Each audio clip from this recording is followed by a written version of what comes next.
Herm Schrader on the Dirty Mo Media platform from the middle of America in St. Louis, Missouri starts right now. A third of us are in the middle of America.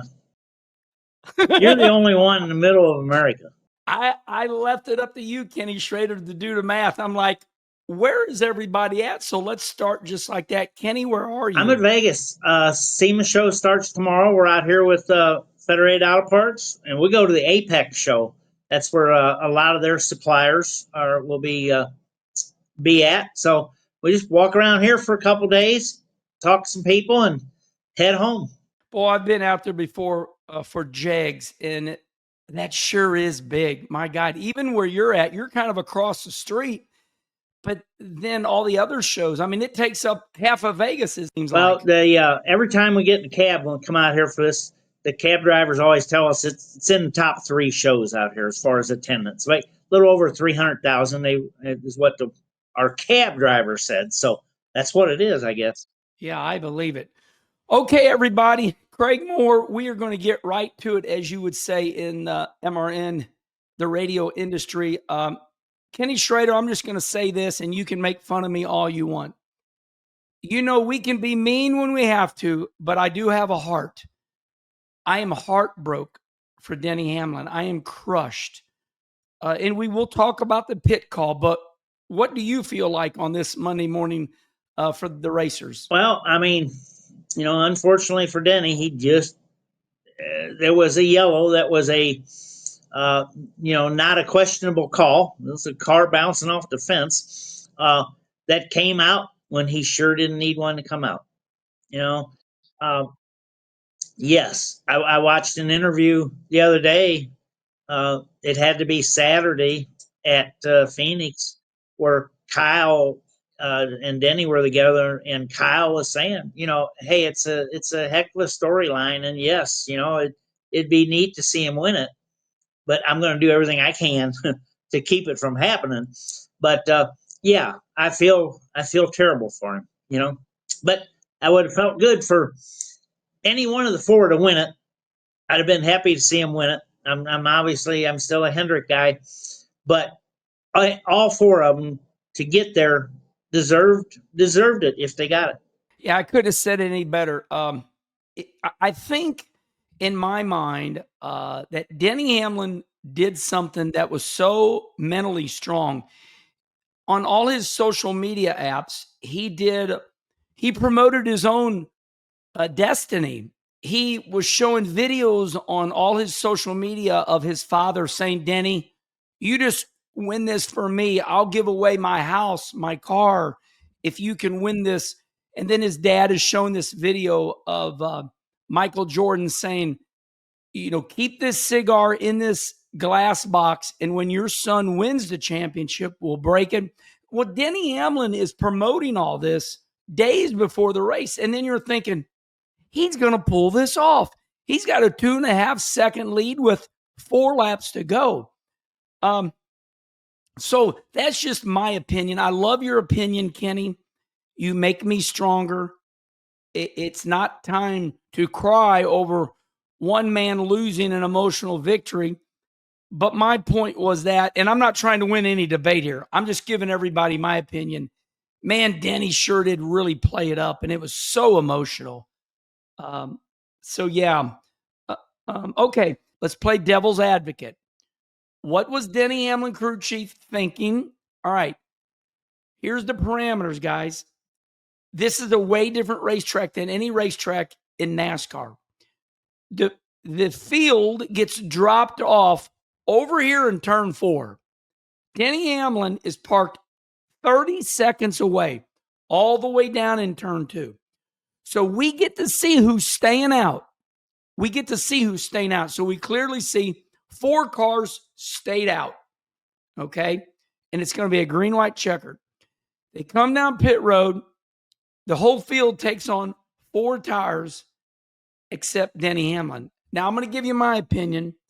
It was the opposite. Denny took 4, and everybody else took 2. I felt like they should have called an audible. There was cars that stayed out, and we go back to Friday, and we're just going just because I thought that the Heim crew destroyed themselves when they took 4 tires. And look what 4 tires did. And then when they interviewed Zipadelli, he said, "Hey, it's a no-brainer. It's a 4-tire call." So, it didn't change from Friday to Saturday or Sunday. He's coming down pit road, and my wife, Kim, and myself, I'm saying to Kim, I'm saying Hamlin's going to put 2 tires on. There's no doubt about this. You can just clearly see that's the call. So I hear you guys. Craig, what do you think? What were y'all doing in the radio room? What were you guys thinking? Oh, we were the same opinion. The Heim move was discussed. It's like, are they going to, when we saw they put on 4 tires and everybody put on 2, and then you had the drivers that stayed out. It's like, okay, they're looking back at what Corey Heim did in the truck race. Now, a cup car is different than a truck. So I don't know, if they handle the same way, what the differences may be there. But maybe they were thinking they could do the dive bomb, or potentially maybe they thought that other people were going to be putting on 4 tires as well. I don't know. I'm not a crew chief, don't know what the thinking is there. Myself, I think the biggest difference was you had Kyle Larson. I mean, one of the best, obviously, because he was one of those 4 in the running for the championship, but you had him in front of you with 2 tires, not just a bunch of mid-pack cars. Not that a mid-pack car can win any day now, too, but you had one of the best lined up with 2 tires, several cars in front of you, 5 cars in front of you, I think. 4 or 5 cars in front of you in the restart. Yeah, I didn't know how he was going to be able to do it when he restarted 10th or 11th, and my thought process was, I just don't think he's going to be able to do this in a green-white checker against the competition that was in front of him. Yeah, but the thing about that there is you have no idea. I mean, there's a better than average chance that isn't going to be a green-white checker. It's going to be a green, a yellow, and then another green-white checker. Okay, that's the best thing I've heard since yesterday, Kenny. Good point.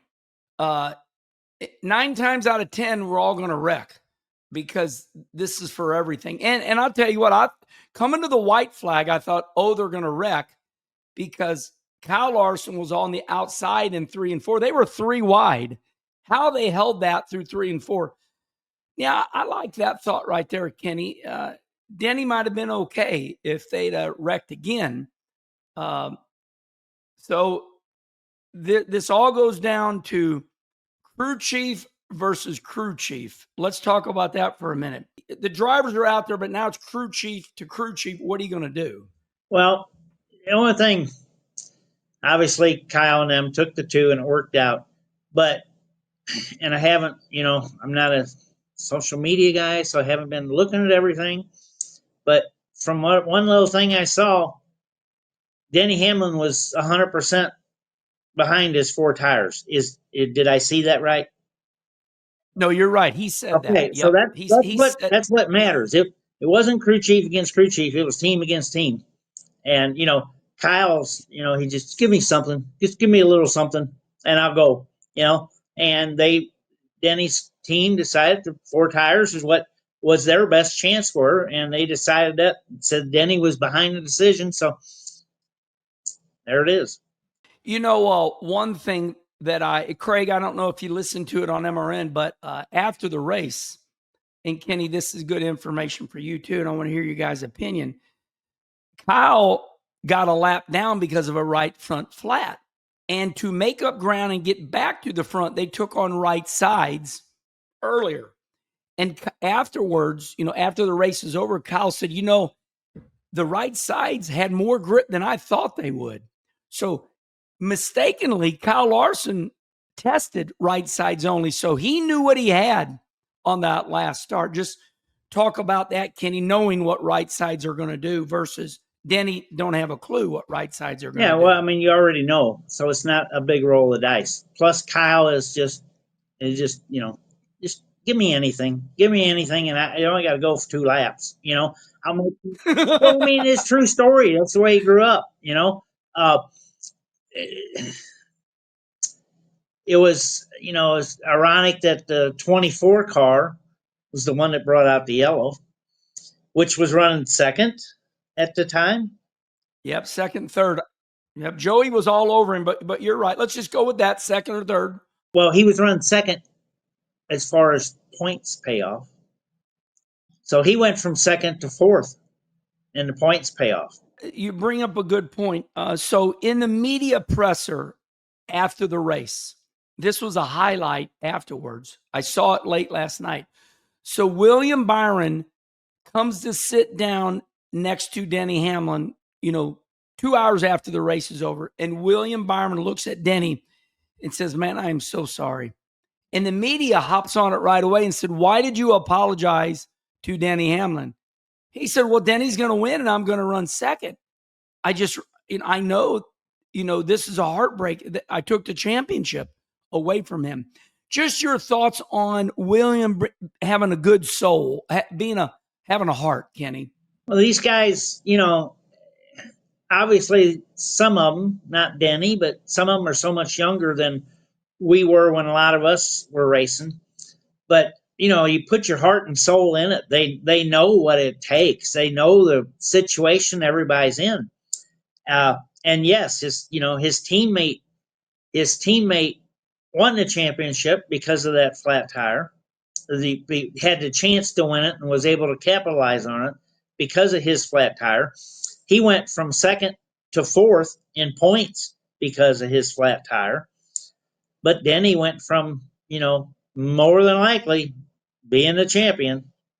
Sure enough, if we just make 4 more laps, which we didn't, being the champion to not. And you hate that for somebody. I mean, and especially with Denny's story. Uh, it just there's some good guys out there. Those drivers, they're basically, they're good people. They wouldn't have got where they're got, that far if they were really bad people, that did bad things. They wouldn't be there.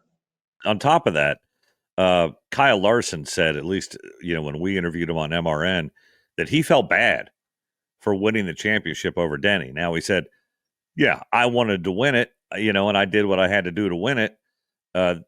But he honestly, and you could hear it in his voice, he felt bad about Denny's situation and him not winning the race. I know it sounds stupid, but there's a difference between winning the championship and someone losing the championship.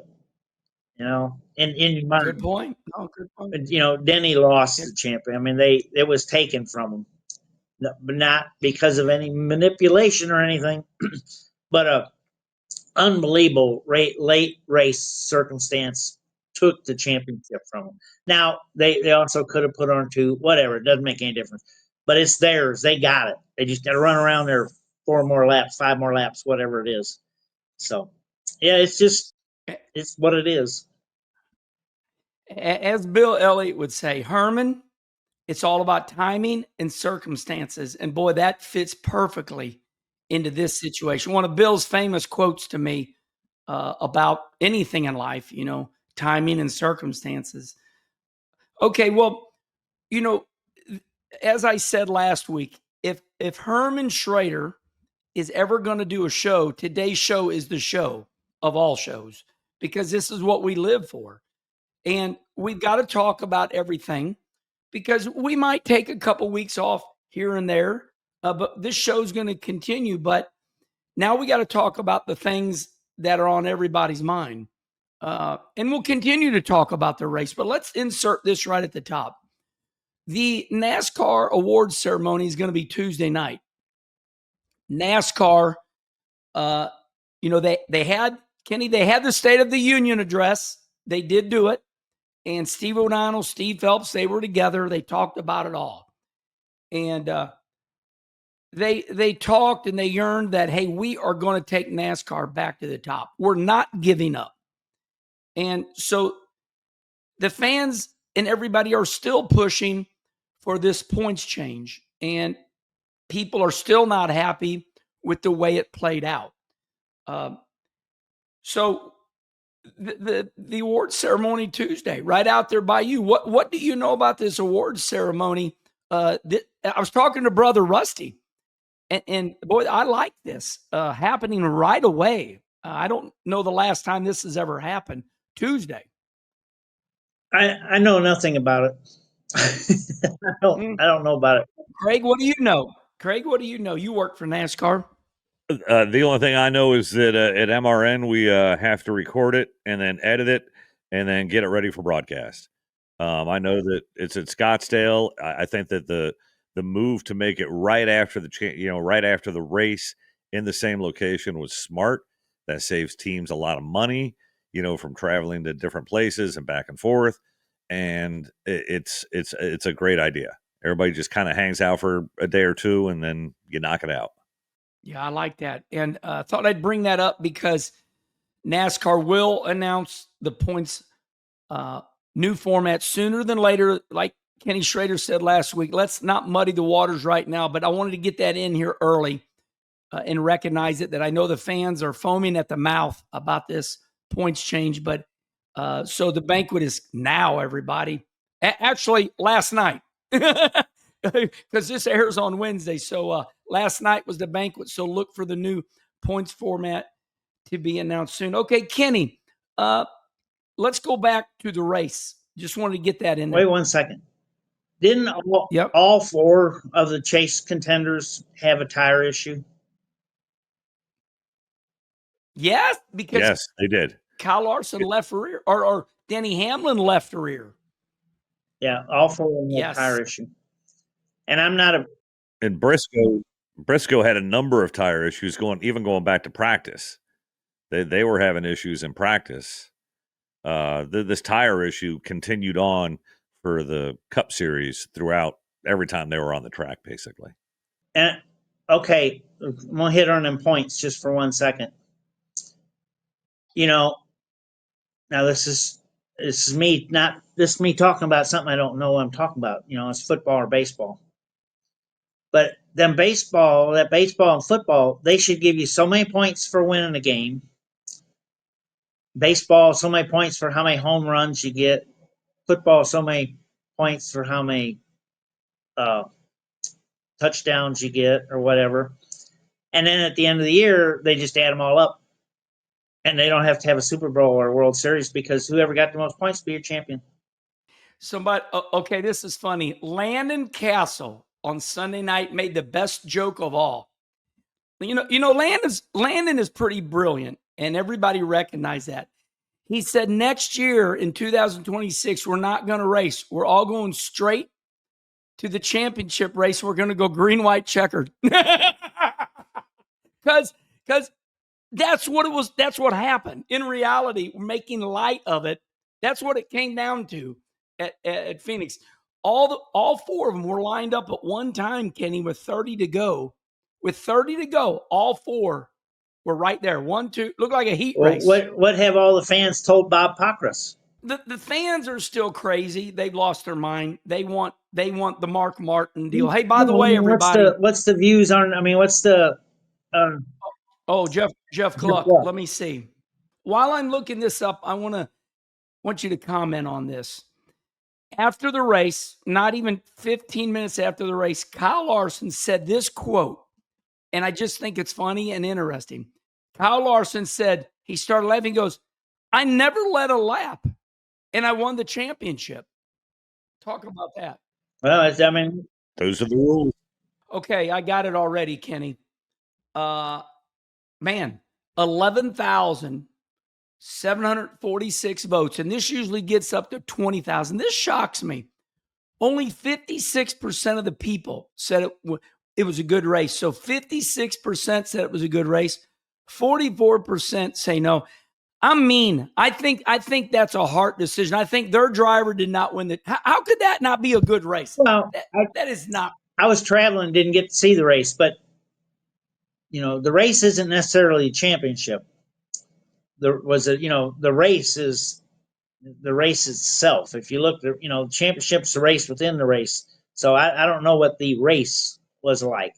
So They might have a valid point there. I'll bet if Denny had won the championship or the race, or both, if he had won the race, that number would be different. I think the approval number would be a little bit higher. Yeah, the world would be right today. Well, leave it up to my big brother Rusty and Kenny Schrader, born in the same era, to toughen up, boy. I always tell Rusty and Schrader, I say, you guys are as tough as a rock.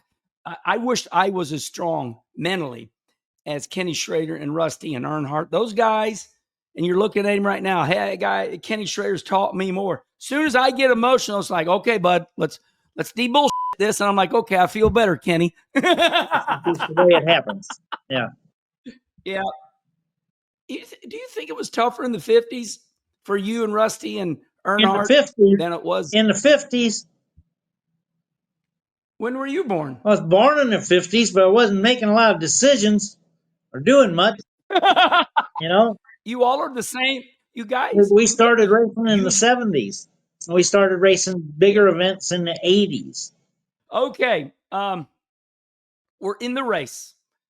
We're still going in the race, guys. And let's have fun with this. We got the emotions out of the way. Got my emotions out of the way.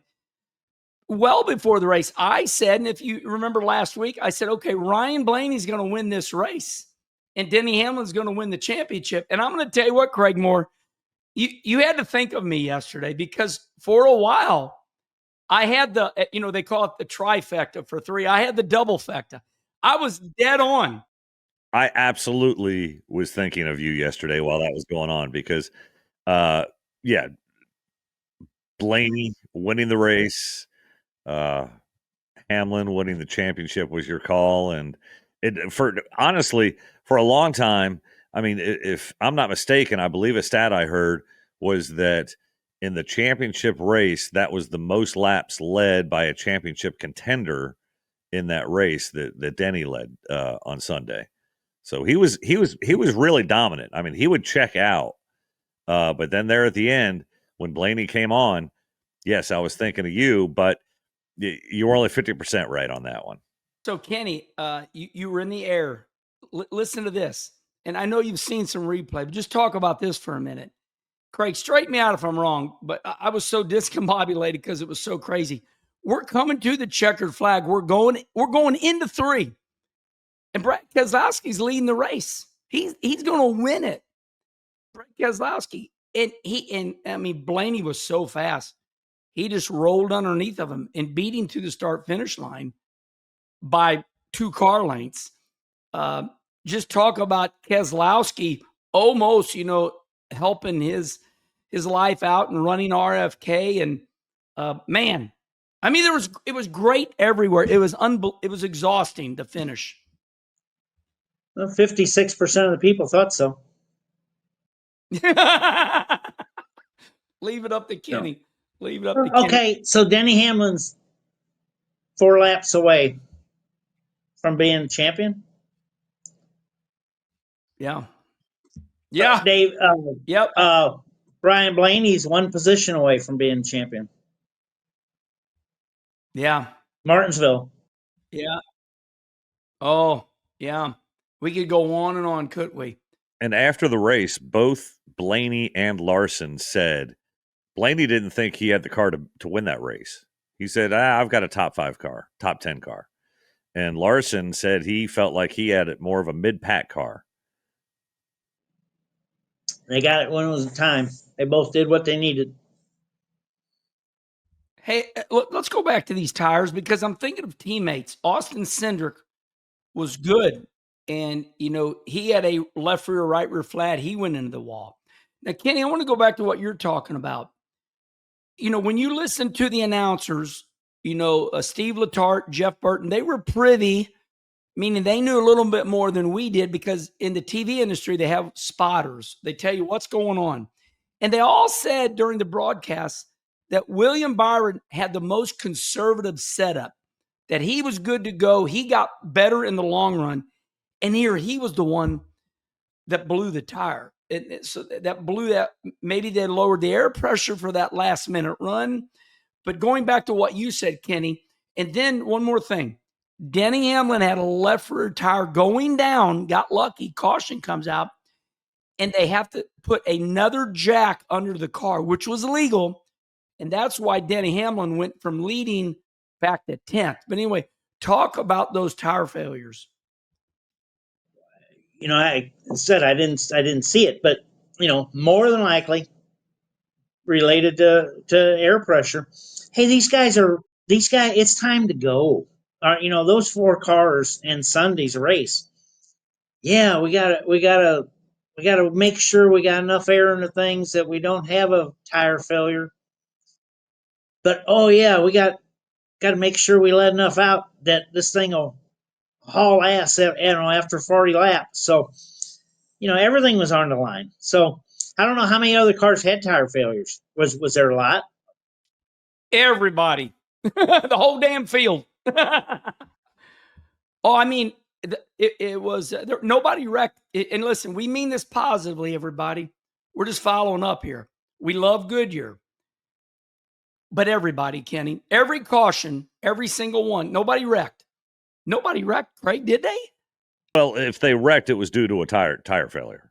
There were no 2 cars getting together or anything like that. It was all, if anybody ended up in the wall, like Cindric, he had a pretty hard hit. Allmendinger had a pretty hard hit. But again, they were due to tire failures.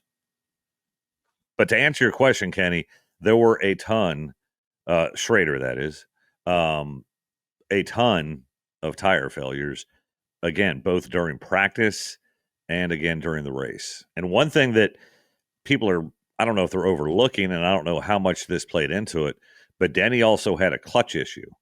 He was, I want to say, about a third of the way into the race, he was telling his crew that his clutch, and forgive me if I get this wrong, but I believe he said his clutch was going long.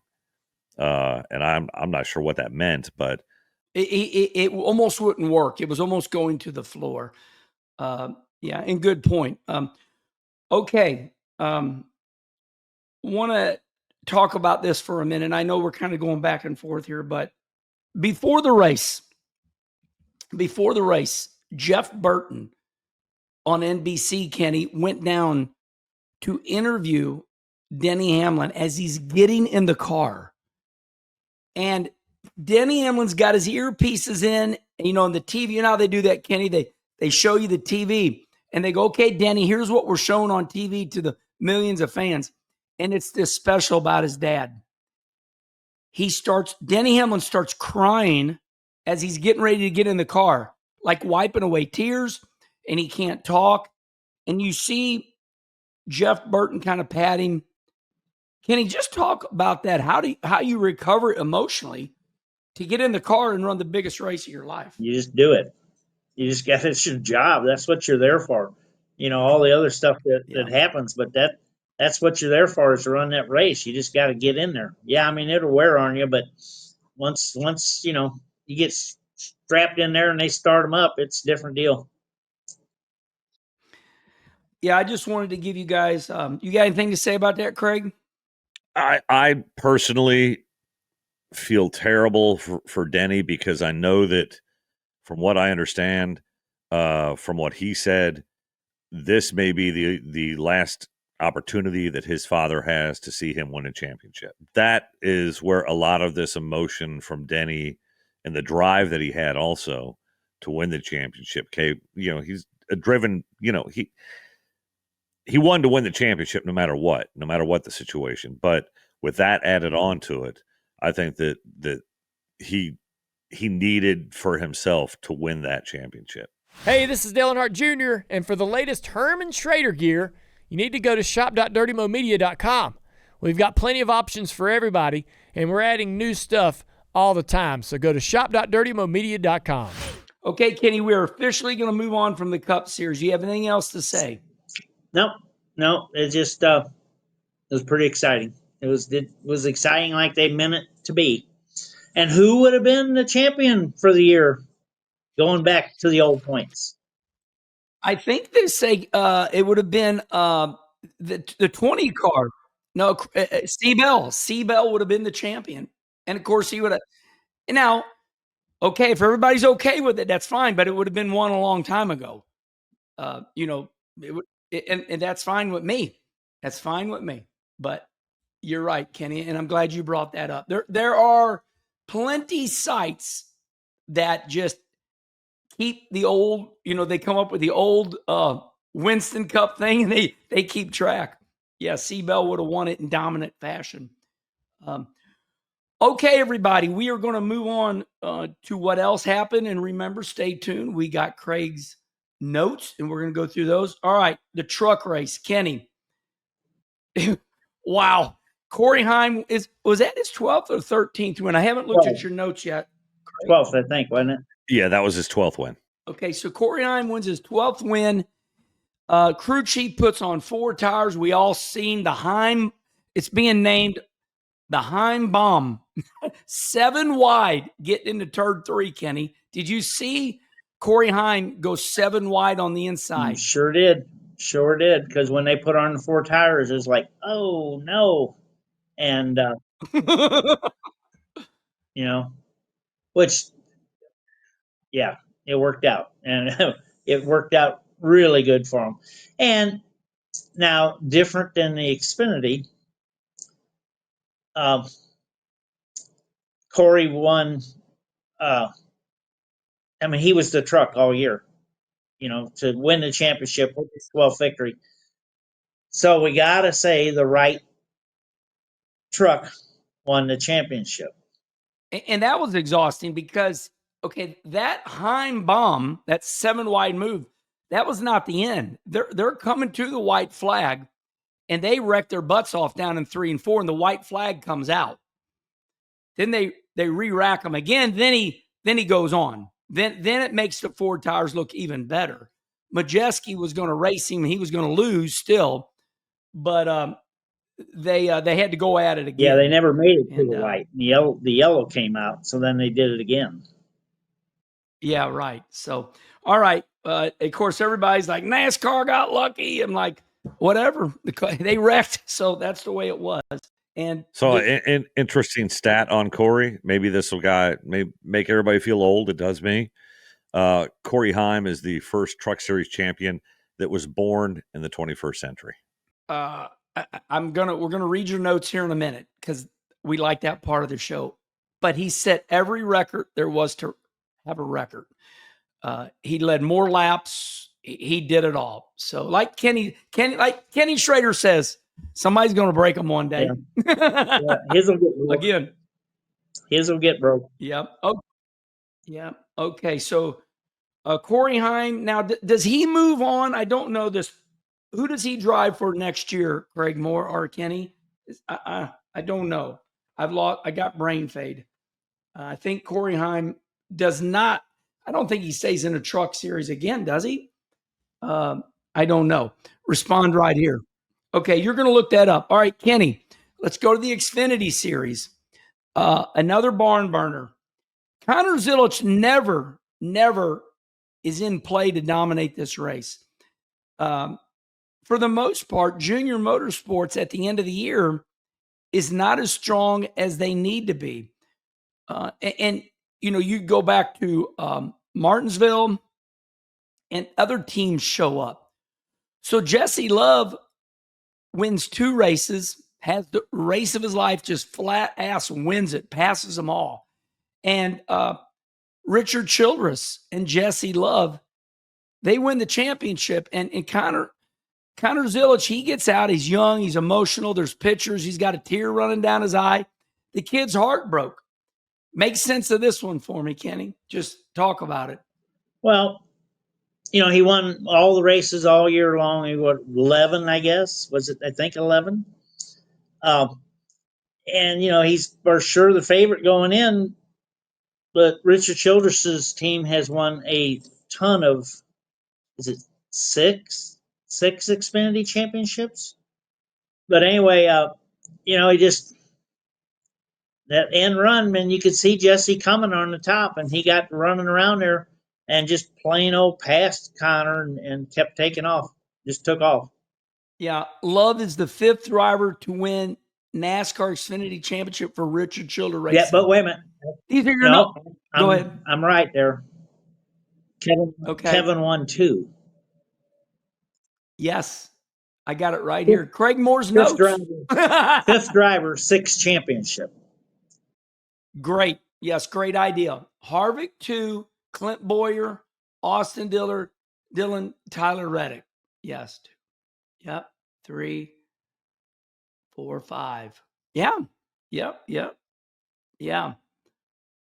Oh, okay. I thought you were talking about Childress. Yeah, he won 6 Love is the 6th car owner championship for Richard Childress. Yes. Yeah. Hey, let's stay right there for a minute. I mean, I get it. I get it what you teach me, but I just got a problem with, okay, the guy wins the race, the other guy wins the championship, and when all victory lane clears out, now here comes, and Joe Gibbs did nothing wrong. Now Joe Gibbs and Eric Almirola, they won the car owner championship. Kenny, my question to you, does this get too convoluted or not? No. I mean, there's the teams racing for a championship and the drivers are racing for a championship. So, I mean, it's just 2 different championships. The drivers gets a little more notoriety and stuff, but it's just the way it is. And a lot of times, most times, it's the same team. But in the coaches deal with the different drivers they used, it wasn't. Okay, this is the perfect time to slide this in, guys. And there's lots of tidbit, but when Steve O'Donnell and Steve Phillips had their State of the Union, not long after that, they put some written papers out. They're slowly changing everything here day by day. Next year, the Cup drivers, can run up to 10 races now. And I think that's going to fit right in with our partner, Bob Sargent, because now when you look at, what is that, Mother's Day or Easter for Rockingham, that means that gives these Cup guys room to go help the second and third tier. So the announcement was, if you've got more than 2 years of NASCAR Cup experience, you can run 10 races a year. If you're new in Cup, if you run first and second, you race all you want. What do you think about NASCAR opening it up to kind of the old days back where Kenny Schrader and Earnhardt and Harry Gant, they're coming back? I think it's good. Hey, it's just a race. If you show up legal car, anybody ought to be able to run it. So I think it's good, and it'll definitely help some of those other races. Yeah. So was there a limit back in the day? So I remember back when I was a fan, and I was an Earnhardt fan, loved Earnhardt. I loved it when he would run the then Busch Series. Was there a limit back then on how many you could run, or did they incorporate that? What was it, 10 years back or whatever it was? It came later. There was no limit. What did Carl do the one time as far as running? He's trying to run them both. Or Roush, I think at the time. But yeah, I mean, there was no limit. Just whatever you could run, you run. Let me throw this out there. So the fans bitched and moaned. They complained. That's why this rule got changed. Let's be clear about it. The fans said the Cup drivers are taking away everything. Then we didn't create no superstars. We just, the Xfinity drivers won the races, and that was it. So here we are all these years later, and the fans are like, we want the Cup drivers in. So, Kenny, I'm going to say this. Sometimes the fans don't know what they want. So here we are going back to the original. And I have a feeling that this is life. That was my opinion just now. What's your thought? I don't know. We all change our minds. We all change our minds. And when you say the fans, it's just NASCAR is real good about making changes that they think are going to help. They limited guys from running all the other series, cut them back to how much they could run, thinking that was going to help. And now they're changing it back, thinking that that's going to help. So it's no big deal. The fans are obviously that's the only reason our sport works is the fans, and we want to listen to them. We got to listen to them. They control our whole sport. Uh, they got a lot to say. They do, and more now since the world has changed, and no doubt about it. Okay, let's end the Xfinity series like this. What a wonderful run! What a wonderful era. Xfinity, they were wonderful. They're gone now, and it's going to be O'Reilly Auto Parts. Ow! Love it, Kenny. What do you think of O'Reilly coming in? Well, obviously, and we want all the new sponsors we can get. That's what we want. We want every major corporation out there to be involved in NASCAR in some form. Hate to see Xfinity go. Don't know if they're still going to be involved in the Cup deal. Has that been announced or anything? Because they're one of the sponsors there. So just have to see. I believe that they will still have a presence, but it's not going to be as large, obviously, as what it was. Craig, are y'all cutting any commercials yet for next year for O'Reilly? Not yet. We'll start that here in a couple months or two. O'Reilly is one. They'll have an agency. They send us stuff. So we'll be loading those commercials, I'm sure. Just to backtrack a little bit to the Corey Heim question in 2026, he doesn't have anything fully confirmed. Apparently, he's looking at running a combination of Cup, Truck, and O'Reilly Series races at this point. Yeah, and Denny Hamlin in 2311, I think, is where he'll end up. Okay, here it is, everybody. He sent them to me last night. It's Craig's Notes. Do we have a jingle yet for this? Craig's Notes. I'm going to run through them, Kenny, and then and Craig and you guys respond. Okay, Kyle Larson is your champion, second Cup championship in his 11th full-time season. Damn, that's a good one right there, Kenny. He's only been running the Cup Series 11 years, and he's already won 2 championships. 18th driver to win multiple Cup championships. You guys stop me whenever. 3rd driver to win multiple Cup championships in the elimination style playoffs. Joey Logano and Kyle Busch, the only other 2. 3rd driver to win multiple Cup championships with Hendrick Motorsport. Damn, they're strong.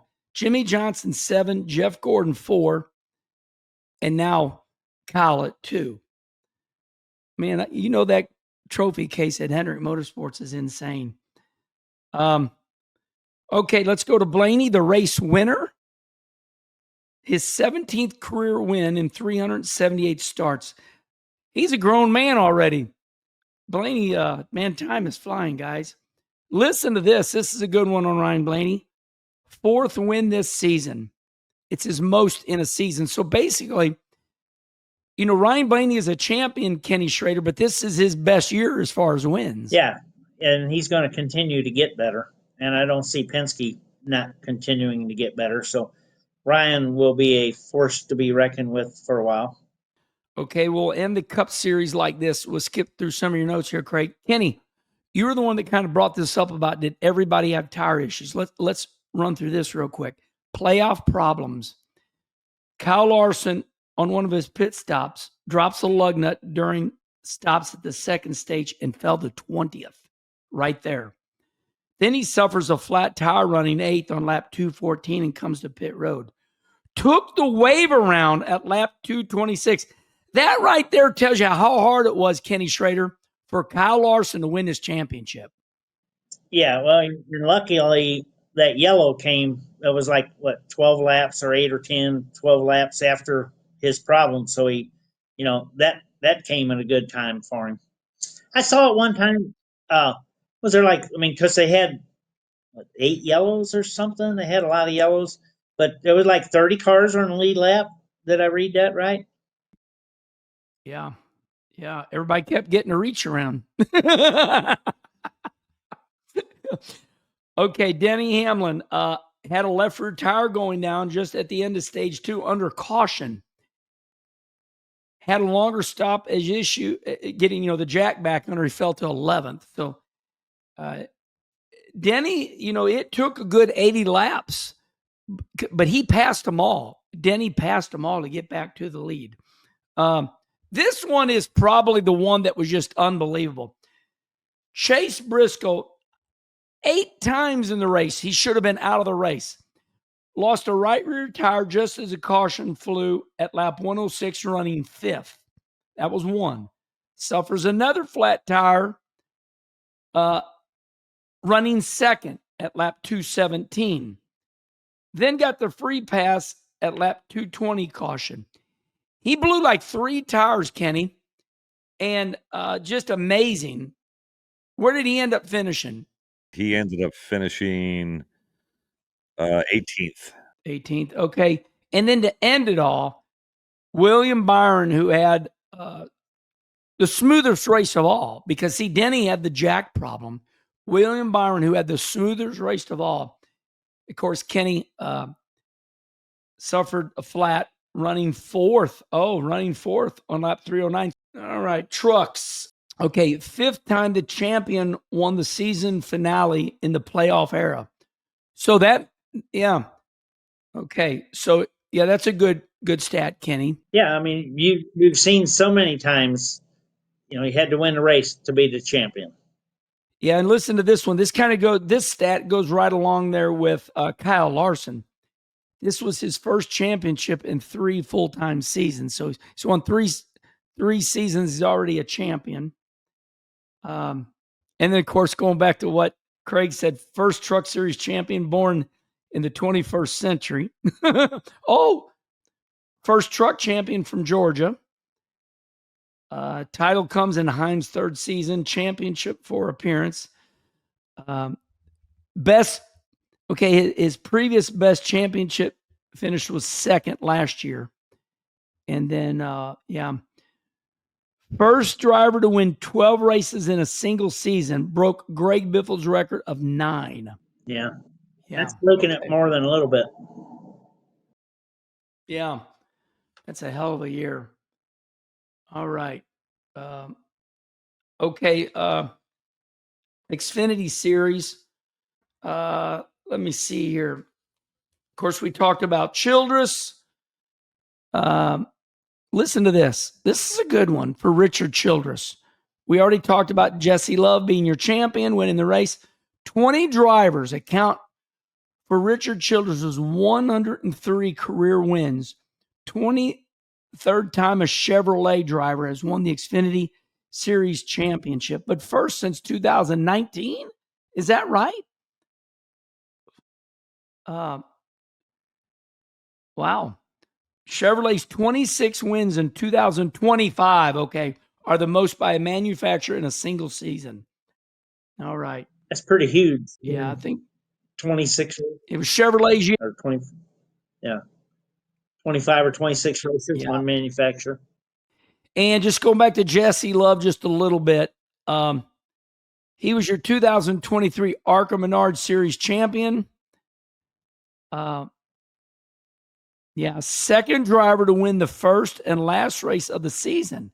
Is that right? Jesse Love he won Daytona, and then he won this race. That's an odd stat, but interesting. And Tyler Reddick did it in 2018. Tyler Reddick won the Xfinity race at Daytona, and then the last race. So he bookended. Anything stand out, Kenny? No, good year. All three series. Okay, everybody, we're going dirt racing. The World Finals, so to speak. What do we call this week, Kenny? The World Short Track Championship. World Finals next week. That's with the big block center steers, World Outlaw sprint cars, and World Outlaw late models. But I was told, and I know from watching it, somebody, they had all that rain last week. And somebody decided it would be good to open the track and left it open when the rain came. Now, when I say open it, we're talking about taking a machine and cutting it like, 4 or 5 inches deep. Maybe not even that much. It just wasn't packed together. And when you put that much water on a dirt track, you're not going to recover overnight or over 2 nights. And they didn't. And they had a plowed cornfield, and it's a shame because they have actually had that track under control for quite a few years now. But it was terrible this weekend. They tore up stuff that just should never got tore up. I mean, I'm old, and I would have never unloaded. It was just bad. It was just bad. I know people. Yeah, I know people that packed Oh up yeah, and just didn't take the track. yeah. Charlie Mefford packed up. I think he tried and got doored, and he loaded up. Yeah. Okay, just something for fun. You own a dirt track, and you've owned dirt tracks. When we go through regions, of dirt in America, here in Missouri we have the brown dirt. Down there they have the red clay, and boy, that stuff is like concrete. Kenny, you brought up that they left the track open. With that red clay, that makes a problem, doesn't it? Trying to get the track back. Well, it makes a problem anywhere, and you need daylight, you need wind, you need sun, you need some wind, and you need some time. You can ride around there and get it sealed up where it looks pretty, but as soon as you drive down in there, it's not wet. It's still wet underneath, and it makes for big ruts. So, if they got good weather and they do their normal track stuff this week, I'm sure they'll have a great track for the World Finals this week. But they need the week to work on it. Yeah, and we'll end like this. I watched a little bit of it, and let's say it was lap 20 of a 25 lap feature. They have a noise ordinance there, and they were throwing the checkered flag like lap 18 of a 25 lap race in every feature. And like, oh, I get it. It's the city of Concord. The subdivisions are right there. And that's just the way it is.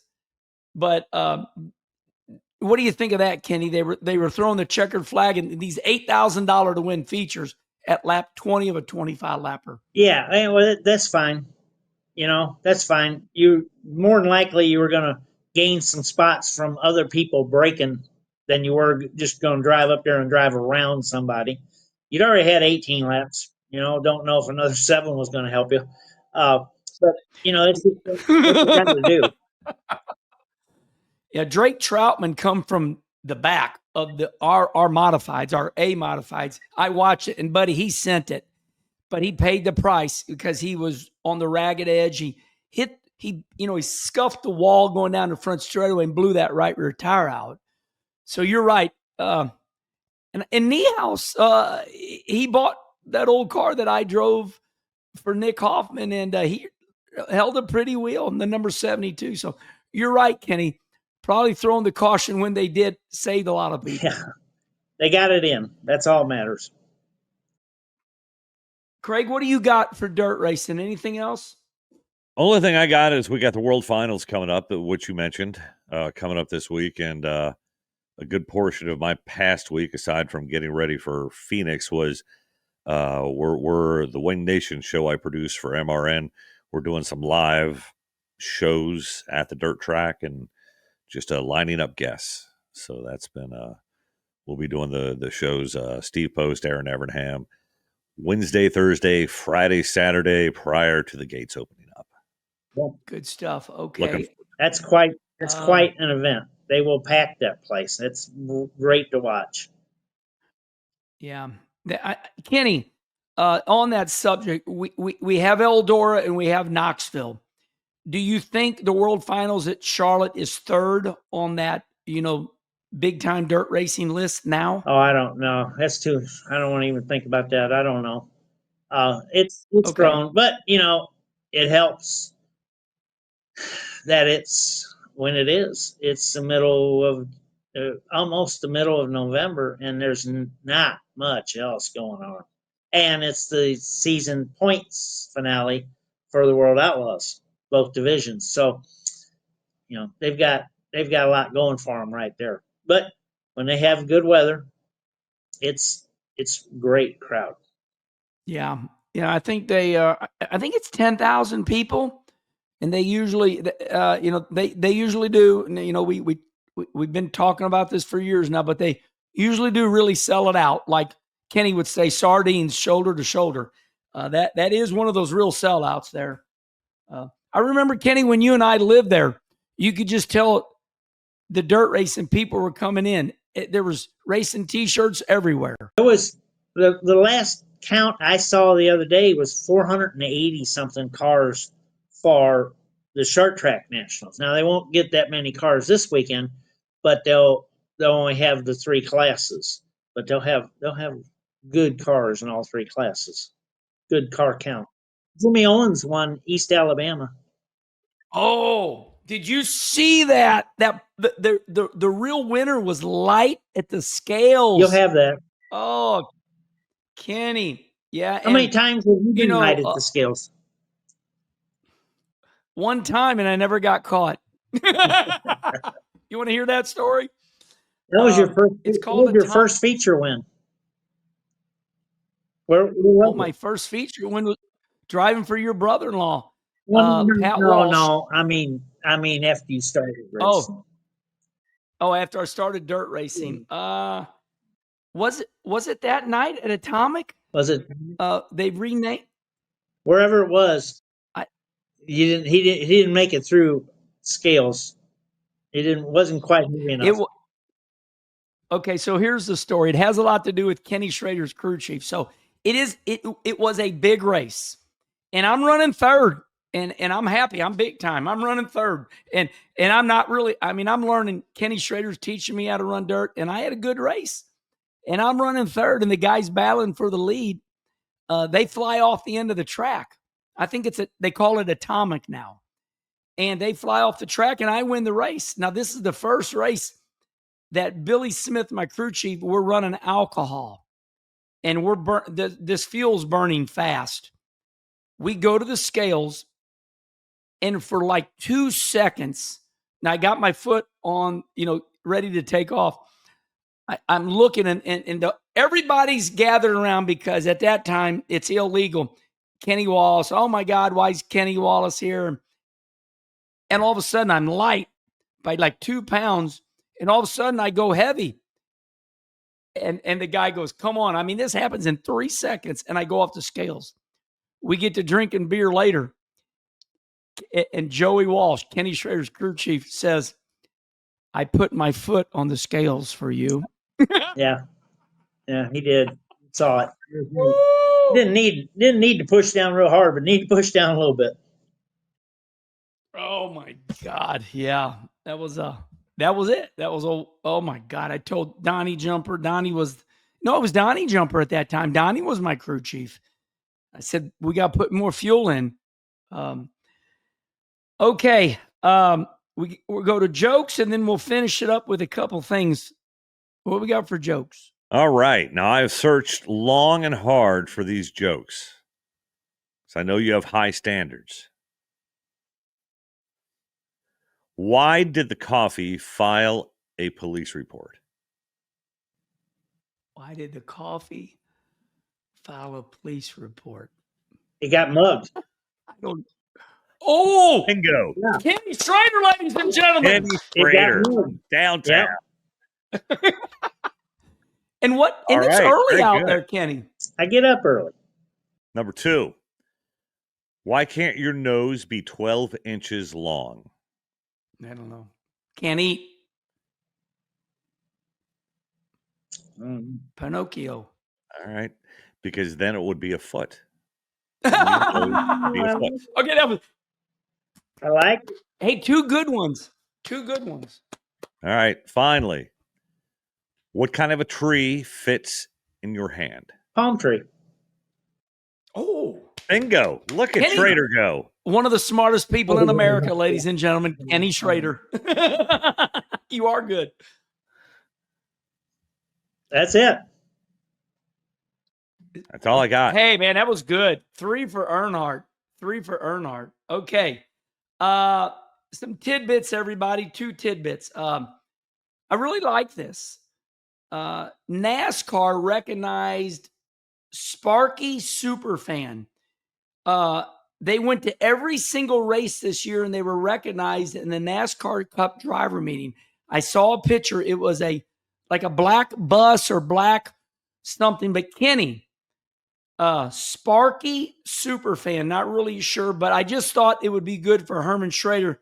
I mean, it just does tell us, my opinion is that there is a lot of good in NASCAR, and the people at the racetrack, they love NASCAR, Kenny. What? This was a vehicle with a couple people that went every. Yes. Wow. Yes. Yeah. How about that? Let me bring it up here. Sparky. That's huge. Big time. I can't find it right away. Maybe you can find it, Craig. But for NASCAR to stop the drivers' meeting and recognize Sparky Superfan, just the way it says, they came to every single race this year. I believe it was painted black, and it was some type of bus, and just really a feel-good story. So thank you to those people, a couple of them. Yeah, so I found his Facebook page. And what I see is a big black bus. And his, lifelong NASCAR fan who travels to every Cup Series race in a motor coach, stopping at local short tracks in between. We strive to bring people together through the world of motorsports by sharing our experiences. Come follow along. Yeah, it's a big RV bus. He's got his own clothing line, and he's got a lot of pictures on his Facebook page at all the different tracks and experiences. And this is actually pretty cool. I like this a lot. Well, we do, don't we? Okay, this is the perfect time to insert this, everybody. We still got a little bit more tidbits. Mark Martin is coming to town, and we will be going out to Kenny Schrader Racing with Mark Martin. We got 2 mics. We're going to mic up Kenny Schrader, the man you're looking at, with Mark Martin. And Charlie Marlowe is going to run it all, and we're going to watch Kenny Schrader give Mark Martin a tour. We'll put that on YouTube. Kenny, are you looking forward to Mark coming to your shop? Yeah, we'll talk about doing all that stuff. I thought you were just coming out, but yeah. Oh, damn it. Come on now. Oh, you mean, but this is big. Mark's coming to Schrader Racing. Yeah. Okay, well, maybe we won't, everybody. Maybe we won't. And I understand. Sorry about that, no, Kenny. That's exciting. But Mark is coming here, and he has said for 2 years, I love that coffee with Kenny. Your hair's all messed up, and you got them glasses on. So Mark and his son Matt are rolling up the driveway in their bus. And man, I'll tell you what, I just talk about a shock. Mark Martin. Does this mean he's more messed up than me, Kenny? No. No. You're pretty high up there. It'd be hard to be more messed up. Yeah. Okay. Kenny, what do you put in your coffee? French vanilla creamer. A little bit. Just a little bit. A little bit? Okay. That's it. Yeah, I'm crazy. I'm very off-centered. There's 3 of me, you know. We knew it was either that there's 3 of Bailey's. That's what I was expecting. Bailey's or Kahlua, something along those lines. I'm not meant for everybody. There's no doubt. Like I've said before, sometimes I wear me out. What's the 3 of you? Well, there's the guy that pays bills, saves money, gets the license on the cars, personal property tax, takes care of the family. That's the number one guy. I pay all the bills. Okay, so there's that guy. Then the other guy is kind of like the racer. When you go to the racetrack, as soon as they go in that pit gate, it's just like glazed over. And you're that way too, Kenny. Kenny Schrader, when he goes to the racetrack, I know a thing about Schrader. He gets intense too. That's the second guy. I can be goofier than hell, and then when I go to that racetrack, it's a different me. The third one is the guy on social media where I spar and it's kind of like when they throw a brick at me, I throw a block back. That's the three, and I like all of me. And it does take different techniques to change into all those people. But I make it work. It works out. Mikey Okay. Waltrip So used to say that he could drive down the carpool lane by himself because he had so many different people in his head. It was amazing. yeah, I know it confuses a lot of people, but I like me. I'm having a good time. Okay, we're going to end it like this, everybody. I don't know who it was at NASCAR. Kenny, do you know who Sydney Sweeney is? Okay, Sydney Sweeney is she is beautiful. NASCAR somehow got her to come to Phoenix. And she was front and center, and she reminded me of Britney Spears. She had that white jacket on, and our man, Noah Gragson, was the first one to do it. Walked right up to her and said, Sydney, and she jumped right up. Craig, how in the hell did NASCAR get the most famous lady in America or the world right now? How did Sydney Sweeney end up coming to that race? When she walked out on stage, I was just as surprised as you were. I had no idea that she was going to be there. I did see something on social media a little before that, but I thought maybe she was just hanging out. I didn't You know knew that who she was, was Craig? playing the part. I had heard of her, but I was not very familiar with her. But now I know who she is. Oh, man. I'm telling you what, NASCAR hit. And now she's a great actress, but she's as pretty as she is an actress. And she is a superstar beyond belief right now. She is the lady. And she got a great movie coming out, a true movie where she plays a boxer, a lady boxer. And her promoter, her husband, ends up trying to kill her, shooting her, knifing her. She lives. True story. But she lives through this. And but Sydney Sweeney, a great actress, made world news with promoting jeans for the Gap, and it said Sydney Sweeney has great Just been jeans. passed the note. What's it say? That's exactly what she was. I mean, controversial because she said I was delivered coffee and passed a note. Supremacy. That was her deal. Just Just them jeans. And as she Yeah. Oh man, yeah. she doesn't have a problem. It's 8:30 in the morning. She's down there, went to get coffee and won $100. She don't have a game at all. Kim should have been with you, Ann. She'd have been down there with you early in the morning. Well, you two have a good time in Vegas. How long are you staying out there? Got to get back Thursday night, baby. I-55 Federated Auto Parts I-55 Raceway. I'm not racing Thursday's practice, but Travis Mears from Hawkeye Enterprises, Travis and Scott. Travis is going to take a couple of practice laps Thursday night, and he's going to run one of my B mods Saturday night or Friday and Saturday, if we can get his fat ass through the window. Well, all right, everybody. First of all, tell Ann I love her. I hear her in the background. Craig Moore, thank you. Okay, everybody. We have all talked. We are going to have a neat little meeting, but Herm Schrader will roll on. It will roll on. I'm going to go on a cruise in December, but we will be on, but we could be in and out. You never know. Rick Mass could be on, but the holidays are right around the corner. Anything else, guys? Enjoyed it. Looking forward to the next one. That's right. Okay. Until the next Herm Schrader show, we'll see y'all next time, everybody. Bye-bye. Bye.